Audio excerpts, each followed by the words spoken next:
बिस्मिल्लाहिर्रहमानिर्रहीम, अस्सलाम वालेकुम। अभी हूँ जी मैं मदीनातुल मुनव्वरा में।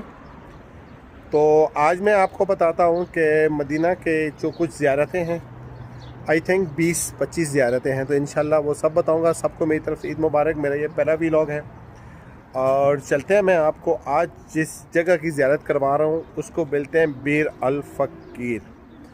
तो आप मेरे ये पीछे देख लें, ये बीर अल फ़कीर है और इसकी पूरी मैं आपको हिस्ट्री अभी बताता हूँ कि इसकी हिस्ट्री क्या है। ठीक है, पहले मैं आपको ये चीज़ बताऊँ कि बीर अल फ़कीर जो है, तो मेरे पीछे ये एक वेल है।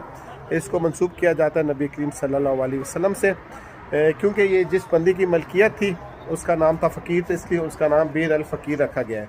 ठीक है, तो जब भी नबी करीम सल्लल्लाहु अलैहि वसल्लम यहाँ आते थे तो यहाँ का पानी वो पीते थे। ठीक है, और दूसरा इसकी एक ख़ास बात कि इसके साथ खजूरों का बाग भी था, तो इसलिए बीर अल फ़कीर की जो है इस्लामी नुक्ता नज़र से एक अहमियत भी है और लोग यहाँ ज़ियारत करने के लिए आते हैं। आपको मैं ये पूरा जो है वो विज़िट करवाता हूँ कि बीर अल फ़कीर है क्या चीज़, और इसका जो पूरी हिस्ट्री है वो मैं